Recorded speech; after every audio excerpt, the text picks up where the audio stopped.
Hi hello ಸ್ನೇಹಿತರೆ, ಎಲ್ಲರೂ ಹೇಗಿದ್ದೀರಿ? ತುಂಬ ಸೂಪರ್ ಆಗಿದ್ದೀರಿ ಅಂದ್ಕೊಂಡಿದ್ದೀನಿ. ಸ್ನೇಹಿತರೆ, ಈ ದಿನ ನಾವು ಮನೆಯಲ್ಲಿಯೇ ಬಹಳ ಸುಲಭವಾಗಿ ಕೆಲವೊಂದು ಟಿಪ್ಸ್ಗಳು ಎಷ್ಟೆಲ್ಲ ಯೂಸ್ಫುಲ್ ಆಗುತ್ತೆ ಅದರ ಬಗ್ಗೆ ನೋಡೋಣ ಸ್ನೇಹಿತರೆ, ನೀವೇನಾದರೂ ಫಸ್ಟ್ ಟೈಮ್ ನಮ್ಮ ವಿಡಿಯೋ ಚಾನಲ್ ನೋಡ್ತಾ ಇದ್ದರೆ ದಯವಿಟ್ಟು ಸಬ್ಸ್ಕ್ರೈಬ್ ಮಾಡ್ಕೊಳ್ಳಿ ಸ್ನೇಹಿತರೆ ನೋಡಿ, ಇಲ್ಲಿ ಶುಗರ್ ಕೇನ್ ಕಬ್ಬಿದೆ.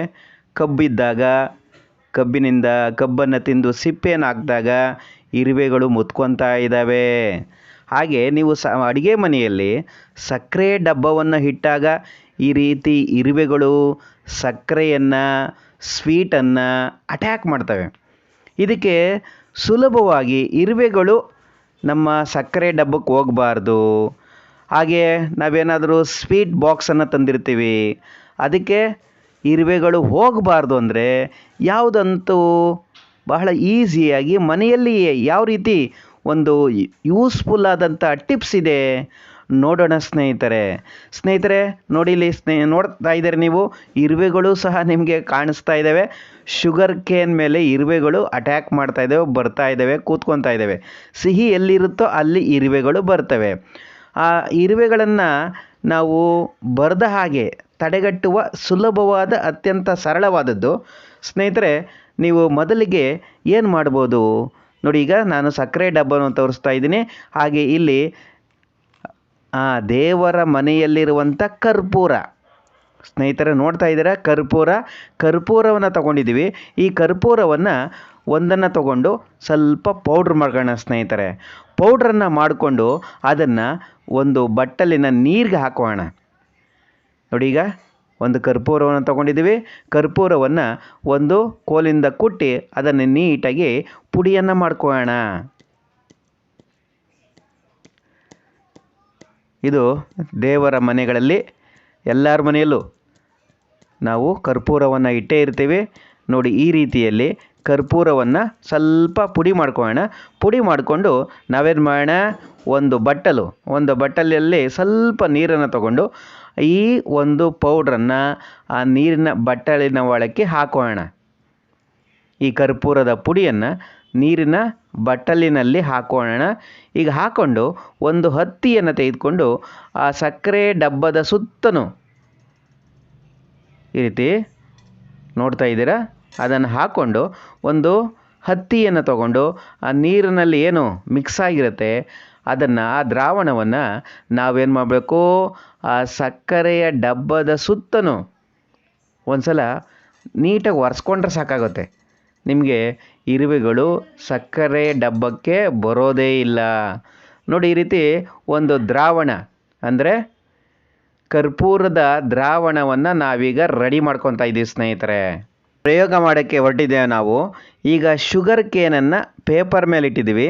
ಸುತ್ತಲೂ ಸಹ ಈಗ ಕರ್ಪೂರದ ದ್ರಾವಣವನ್ನು ಹಾಕಿದ್ದೇವೆ. ನೋಡಿ, ಇರುವೆಗಳು ಎಷ್ಟು ಫಾಸ್ಟಾಗಿ ಅಲ್ಲಿಂದ ಓಡೋಗ್ತಾ ಇದ್ದಾವೆ. ಅದರ ಒಂದು ಸ್ಮೆಲ್ಗೆ, ಅದರ ಒಂದು ಘಾಟು ವಾಸನೆಗೇ ಆ ಇರುವೆಗಳು ದಿಕ್ಕಾಪಾಲಾಗಿ ಓಡ್ತಾ ಇದ್ದಾವೆ. ನೀವು ವಿಡಿಯೋದಲ್ಲಿ ನೋಡ್ತಾ ಇರ್ಬೋದು ಸ್ನೇಹಿತರೆ, ಆ ಕರ್ಪೂರದ ವಾಸನೆಗೆ ಆ ಇರುವೆಗಳಲ್ಲಿ ನಿಲ್ತಾನೇ ಇಲ್ಲ, ಅಲ್ಲಿಂದ ಓಡ್ತಾ ಇದ್ದಾವೆ ಸ್ನೇಹಿತರೆ. ಇದು ಬಹಳ ಅತ್ಯಂತ ಸುಲಭವಾದದ್ದು.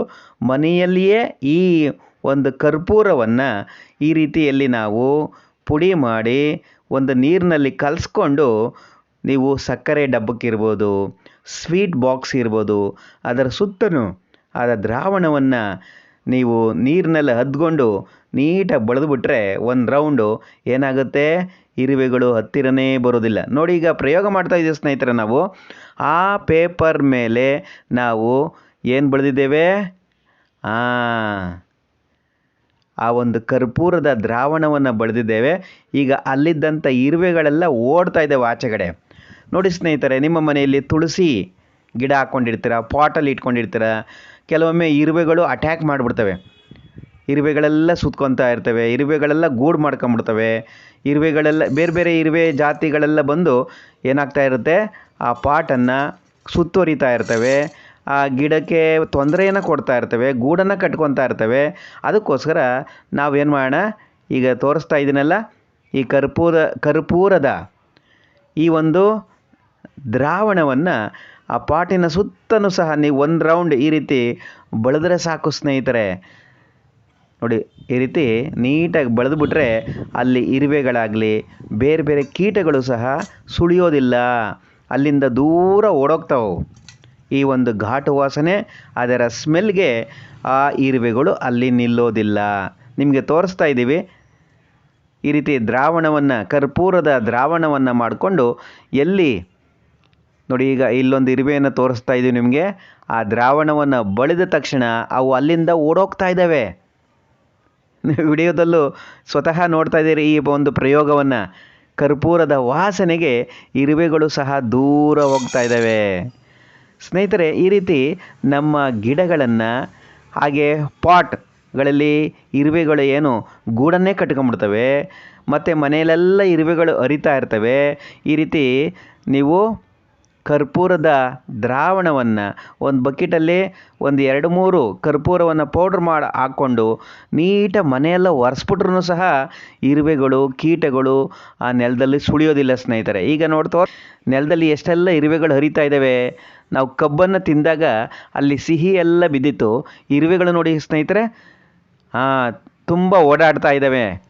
ಈ ಇರುವೆಗಳು ಅಲ್ಲಿ ಮತ್ತೆ ಬರಬಾರ್ದು, ಮನೆ ಒಳಗೆ ಈ ರೀತಿ ಇರುವೆಗಳ ಕಾಟ ಇರಬಾರ್ದು ಅಂತಂದಾಗ ನಾವು ಕರ್ಪೂರದ ಏನು ಪಾತ್ರೆಯಲ್ಲಿ ಕರ್ಪೂರವನ್ನು ಕಲಿಸ್ಕೊಂಡಿದ್ದೋ, ಅದೇ ಕರ್ಪೂರ ನೀರಿನಲ್ಲಿ ಕಲಿಸ್ಕೊಂಡಿದ್ದೋ ಒಂದು ಬಟ್ಟೆನ ತೆಗೆದುಕೊಂಡು ನೀಟ ನೆಲವನ್ನೆಲ್ಲ ಒರೆಸ್ಕೊಂಬಂದರೆ ನೋಡಿ, ಕರ್ಪೂರದ ದ್ರಾವಣವನ್ನು ಇದರೊಳಗೆ ಹಾಕ್ಕೊಂಡಿದ್ದೀವಿ. ಒಂದು 2-3 ಕರ್ಪೂರವನ್ನು ಪೌಡ್ರ್ ಮಾಡಿಬಿಟ್ಟು ಇದ್ರೊಳಗಡೆ ಹಾಕ್ಕೊಂಡಿದ್ದೀವಿ. ಅದನ್ನು ಬಟ್ಟೆಯನ್ನು ಈ ರೀತಿ ಹಚ್ಕೊಂಡು ನೀಟಾಗಿ ನಿಮ್ಮ ಮನೆ, ಹಾಲ್ ಇರ್ಬೋದು, ರೂಮ್ ಇರ್ಬೋದು, ಅಡುಗೆ ಮನೆ ಇರ್ಬೋದು, ಎಲ್ಲ ಕಡೆ ನೀಟಾಗಿ ಈ ರೀತಿ ಬಟ್ಟೆ ತೊಗೊಂಡು ಒರೆಸ್ತಾ ಇದ್ದರೆ, ಒಂದು ರೌಂಡ್ ಒರೆಸ್ಕೊಂಬಂದರೆ ಇರುವೆಗಳು ಬರೋದೇ ಇಲ್ಲ. ಅದರ ಸ್ಮೆಲ್ಗೆ, ಅದರ ಒಂದು ದ್ರಾವಣದ ಒಂದು ಮಿಶ್ರಣಕ್ಕೆ, ಆ ಘಾಟು ವಾಸನೆಗೆ ಅವು ಅಲ್ಲಿಂದ ಓಡೋಗ್ತಾ ಇರ್ತವೆ. ನಮಗೆ ಒಂದು ರೀತಿಯ ಒಳ್ಳೆ ಸ್ಮೆಲ್ ಬರ್ತಾ ಇರುತ್ತೆ, ಮನೆಯಲ್ಲಿ ಪರಿಮಳ ಬರ್ತಾ ಇರುತ್ತೆ. ನಾವು ಯಾವ್ಯಾವುದೋ ಏನೇನೋ ಕೆಮಿಕಲ್ಸ್ ಎಲ್ಲ ತೊಗೊಂಬಂದು ನೆಲಕ್ಕೆಲ್ಲ ಹಾಕ್ತಾ ಇರ್ತೀವಿ. ಅದರಿಂದ ಏನಾದರೂ ಆಹಾರದ ಕಣಗಳು ಅದ್ರ ಮೇಲೆ ಬಿದ್ದಾಗ ಕೆಮಿಕಲ್ಸ್ ಇರುತ್ತೆ, ಚರ್ಮಕ್ಕೆ ಅಲರ್ಜಿಯನ್ನು ಉಂಟು ಮಾಡ್ತದೆ. ಆದರೆ ಈ ಒಂದು ಕರ್ಪೂರ ಮನೆ ನೆಲನೂ ಸಹ ಪಳಪಳ ಅಂತ ಇರ್ತದೆ. ಅದರ ಜೊತೆಗೆ ನಿಮ್ಮ ಕರ್ಪೂರದಿಂದ ಇರುವೆಗಳೆಲ್ಲ ದೂರ ಓಡೋಗ್ತವೆ. ಸ್ನೇಹಿತರೆ, ಕೆಲವರಿಗೆ ಈ ರೀತಿ ಹಗಲತ್ತೆಲ್ಲ ನಿಂತು ಕೆಲಸ ಮಾಡ್ತಾ ಇರ್ತಾರೆ. ಅಂದರೆ ಅವರು ಫ್ಯಾಕ್ಟ್ರಿಯಲ್ಗಳಲ್ಲಿ ಇರ್ಬೋದು, ಅಥವಾ ಹಿಂಗೆ ಇಟ್ಟಿಗೆ ಹೊರೋದಿರ್ಬೋದು, ಏನೋ ಬೆಳಗಿಂದ ಸಂಜೆವರೆಗೂ ನಿಂತ್ಕೊಂಡೇ ಕೆಲಸ ಮಾಡೋರಿಗೆ ಈ ರೀತಿ ಕಾಲಿನಲ್ಲಿ ನೋವು ಬರ್ತಾ ಇರುತ್ತೆ. ಅದಕ್ಕೇನು ಪರಿಹಾರ ಮಾಡೋದು? ಏನೋ ಕೆಲವೊಂದು ಆಯಿಂಟ್ಮೆಂಟ್ ಹಚ್ತಾರೆ, ಕೆಲವು ಮಾತ್ರೆ ನುಂಗ್ತಾರೆ, ಏನು ಮಾಡಿದ್ರೂ ನೋವು ಕಡಿಮೆನೇ ಆಗ್ತಾ ಇರಲ್ಲ. ಈ ಒಂದು ಟ್ರಿಕ್ಸನ್ನು ಯೂಸ್ ಮಾಡಿ ಸ್ನೇಹಿತರೆ, ಕ್ಷಣ ಮಾತ್ರದಲ್ಲಿಯೇ ನಿಮ್ಮ ನೋವು ಮಾಯ ಆಗುತ್ತೆ. ಯಾವುದೇ ಇಂಜೆಕ್ಷನ್ ಬೇಡ, ಯಾವುದೇ ಮಾತ್ರೆ ಬೇಡ, ಯಾವುದು ಅಂಗಡಿಯಿಂದ ದುಡ್ಡು ಕೊಟ್ಟು ತರೋ ಅಗತ್ಯನೇ ಇಲ್ಲ. ನೋಡಿ, ನಾವು ಚಪಾತಿಯನ್ನು ಒತ್ತುವಂಥ ಒಂದು ಏನು ಆ ಒಂದು ರೋಲರ್ ಇದೆ, ಆ ರೋಲರನ್ನು ಕಾಲಿನ ಕೆಳಭಾಗದಲ್ಲಿ ಹಾಕ್ಕೊಂಡು ಈ ರೀತಿ ರೋಲ್ ಮಾಡಿದ್ರು ಸಾಕು, ನಿಮ್ಮ ರಕ್ತ ಸಂಚಾರ ಸುಲಭ ಆಗುತ್ತೆ, ಫ್ರೀ ಅನಿಸುತ್ತೆ, ಹಾಯ್ ಅನಿಸುತ್ತೆ. ನೋಡಿ, ಕೆಳಭಾಗದಿಂದ ನಮ್ಮ ಪಾದದಿಂದ ಮೇಲಕ್ಕೆ ನೀವು ಸ್ವಲ್ಪ ಪ್ರೆಸ್ ಮಾಡಿಕೊಂಡು ಮೇಲೆ ಕೆಳ್ಕೊಂಡು ಹೋಗ್ಬೇಕು. ಅಥವಾ ಇನ್ನೊಬ್ಬರು ಯಾರು ಸಹಾಯಕ್ಕೆ ಇದ್ದರೆ ಅವರು ಎರಡೂ ಕೈಯಲ್ಲಿ ಚಪಾತಿ ಥರ ಮೇಲಕ್ಕೆ ಒತ್ಕೊಂಬತ್ತಾ ಇದ್ದರೆ ಆ ರಕ್ತ ಹೃದಯ ಕಡೆ ಹೋಗಬೇಕು, ಪಾದದಿಂದ ಹೃದಯದ ಕಡೆ ಮೇಲಕ್ಕೆ ಹೋಗಬೇಕು. ಆವಾಗ ನಮ್ಮ ಪಾದದಲ್ಲಿ ಬರ್ತಾ ಇರುವಂತಹ ನೋವು ಇರ್ಬೋದು, ಈ ಕಾಲಿನಲ್ಲಿ ಬರ್ತಾ ಇರುವಂಥ ನೋವು ಇರ್ಬೋದು, ಇದು ಕೆಲವಾರು ನಿಮಿಷಗಳಲ್ಲಿ ಮಾಯ ಆಗಿಬಿಡ್ತದೆ ಸ್ನೇಹಿತರೆ. ಇದು ನೀವು ಮಾಡಿ ನೋಡಿ. ನಿಮ್ಮ ಅನಿಸಿಕೆ, ಅಭಿಪ್ರಾಯಗಳನ್ನು ದಯವಿಟ್ಟು ಕಮೆಂಟ್ ಬಾಕ್ಸಲ್ಲಿ ಕಮೆಂಟ್ ಮಾಡಿ. ಇದು ಇನ್ನೊಬ್ಬರು ಎರಡು ಕೈಯಲ್ಲಿ ಒಂದು ಸ್ವಲ್ಪ ಪ್ರೆಸ್ ಮಾಡಿ ನೀಟಾಗಿ ಮೇಲಕ್ಕೆ ತಳ್ಳಬೇಕು. ನೋಡಿ ಸ್ನೇಹಿತರೆ, ಪಾದದಲ್ಲಿ ನೋವು, ಶುಗರ್ ಕಾಯಿಲೆ ಇರೋರಿಗೆ ಪಾದದಲ್ಲಿ ಉರಿ ಬರ್ತಾ ಇರುತ್ತೆ, ಪಾದದಲ್ಲಿ ನೋವು ಬರ್ತಾ ಇರುತ್ತೆ. ಕೆಲವರು ಹೆಚ್ಚಾಗಿ ವಾಕಿಂಗ್ ಮಾಡೋಕ್ಕೆ ಆಗ್ತಾ ಇರಲ್ಲ, ಅಂಥವ್ರಿಗೆಲ್ಲ ಈ ರೀತಿ ಜೋಮ್ ಹಿಡ್ದಂಗೆ, ಪಾದದಲ್ಲಿ ನೋವು ಬಂದಂಗೆ, ನಾವು ಹಿಂದಿನ ಕಾಲದಲ್ಲಿ ಚಪ್ಪಲಿ ಇಲ್ದೇ ತುಂಬ ದೂರ ಮಣ್ಣಿನ ನೆಲದ ಮೇಲೆ ಓಡಾಡ್ತಾ ಇದ್ದೋ, ಆವಾಗ ಆಕ್ಯುಪಂಕ್ಚರ್ ಅಂತ ಏನು ಕರಿತೀವಿ, ಪಾದಗಳಿಗೆ ಒತ್ತಿ ಏನಾಗ್ತಾಯಿತ್ತು, ರಕ್ತ ಸಂಚಾರ ಚೆನ್ನಾಗಿ ಆಗ್ತಾಯಿತ್ತು.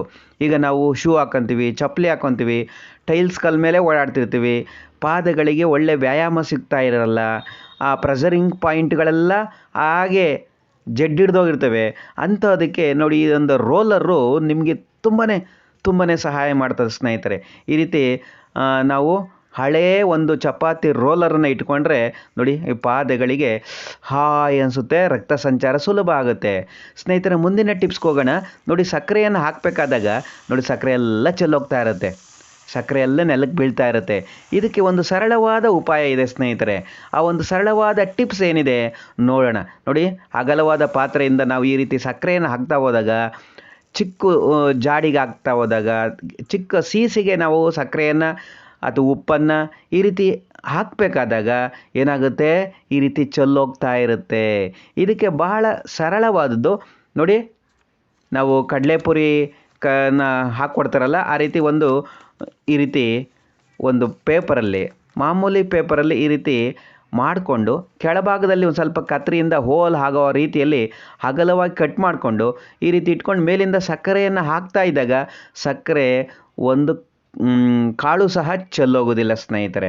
ಈಗ ಅದನ್ನು ಸಹ ನಿಮ್ಗೆ ತೋರಿಸ್ತೀವಿ. ಈಗ ನೋಡಿ, ಕೆಳಭಾಗದ ಸ್ವಲ್ಪ ಅಗಲವಾಗಿ ಕಟ್ ಮಾಡ್ಕೊಂಡಿದ್ದೀವಿ. ಈ ಥರ ಹಿಂದಿನ ಕಾಲದಲ್ಲಿ ಸೀಮೆಎಣ್ಣೆ ಹಾಕ್ತಾ ಇದ್ದಾರಲ್ಲ, ಆ ರೀತಿಯಲ್ಲಿ ನೋಡಿ ಅಗಲವಾಗಿ ಇಟ್ಕೊಂಡು ಕೆಳಭಾಗದಲ್ಲಿ ಸ್ವಲ್ಪ ಅಗಲವಾಗಿ ಕಟ್ ಮಾಡಿಕೊಂಡು ಈ ಸಕ್ಕರೆಯನ್ನು ಮೇಲಿಂದ ನೀಟಾಗಿ ಈ ರೀತಿ ಹಾಕ್ತಾ ಹೋದರೆ ಸಕ್ಕರೆಯನ್ನು ಚಿಕ್ಕ ಚಿಕ್ಕ ಜಾಡಿ ಒಳಗೂ ನೀಟಾಗಿ ಹಾಕ್ಕೊಬೋದು. ಯಾವುದೇ ಒಂದು ಕಾಳು ಸಕ್ಕರೆನೂ ಸಹ ಈಗ ಚೆಲ್ಲೋಗೋದಿಲ್ಲ ಸ್ನೇಹಿತರೆ. ನೀಟಾಗಿ ಸಕ್ಕರೆ ಆ ಡಬ್ಬದ ಒಳಗೆ ಹೋಗುತ್ತೆ. ಈ ರೀತಿ ಅಡುಗೆ ಮನೆಯಲ್ಲಿ ಈ ರೀತಿಯ ಟಿಪ್ಸನ್ನು ನಾವು ಬಳಸೋದ್ರಿಂದ ನಾವು ಆಹಾರವನ್ನು ಚೆಲ್ಲದ ಹಾಗೆ ಎಚ್ಚರಿಕೆಯನ್ನು ವಹಿಸ್ಬೋದು. ಡಬ್ಬಲ್ ಕೆಲಸ ಮಾಡೋದು ತಪ್ಪುತ್ತೆ. ನೋಡಿ, ಕೆಳಭಾಗದಲ್ಲಿ ಒಂದು ಕಾಳು ಸಹ ಸಕ್ಕರೆ ಚೆಲ್ಲಿಲ್ಲ. ಸ್ನೇಹಿತರೆ, ಈ ರೀತಿ ಕೆಲವೊಂದು ಟಿಪ್ಸನ್ನು ನಾವು ಬಳಕೆಯನ್ನು ಮಾಡೋದ್ರಿಂದ ಏನಾಗುತ್ತೆ, ಕೆಲಸವನ್ನು ಬಹಳ ಸುಲಭವಾಗಿ, ಬಹಳ ಈಸಿಯಾಗಿ, ಯಾವುದೇ ರೀತಿಯ ಡಬ್ಬಲ್ ಕೆಲಸ ಮಾಡ್ದೇ ಈಸಿಯಾಗಿ ಮಾಡ್ಕೊಬೋದು. ಸ್ನೇಹಿತರೆ, ಈ ಒಂದು ಟ್ರಿಕ್ಸ್ಗಳೆಲ್ಲ ನಿಮಗೂ ಇಷ್ಟ ಆಗ್ತಾ ಇದ್ದರೆ ದಯವಿಟ್ಟು ನಮ್ಮ ಚಾನಲನ್ನು ಸಬ್ಸ್ಕ್ರೈಬ್ ಮಾಡ್ಕೊಳ್ಳಿ. ನಮ್ಮ ದಿನನಿತ್ಯದ ಅಗತ್ಯಗಳಿಗೆ ಕೆಲವೊಂದು ಟಿಪ್ಸ್ಗಳು ತುಂಬಾ ಯೂಸ್ಫುಲ್ ಆಗುತ್ತೆ. ಈ ಒಂದು ಕೆಲವಾರು ಟಿಪ್ಸ್ಗಳಲ್ಲಿ ನಿಮಗೆ ಯಾವ ಟಿಪ್ಸು ಇಷ್ಟ ಆಯಿತು, ಆ ಟಿಪ್ಸಿಂದ ಎಷ್ಟೆಲ್ಲ ಅನುಕೂಲ ಆಯಿತು, ದಯವಿಟ್ಟು ಕಮೆಂಟ್ ಬಾಕ್ಸಲ್ಲಿ ಕಮೆಂಟ್ ಮಾಡಿ ಸ್ನೇಹಿತರೆ. ವಿಡಿಯೋ ನೋಡ್ತಿರುವಂಥ ಎಲ್ಲ ಸ್ನೇಹಿತರು ದಯವಿಟ್ಟು ನಮ್ಮ ಚಾನಲನ್ನು ಸಬ್ಸ್ಕ್ರೈಬ್ ಮಾಡ್ಕೊಳ್ಳಿ, ಲೈಕ್ ಮಾಡಿ, ಕಮೆಂಟ್ ಮಾಡಿ. Thank you so much.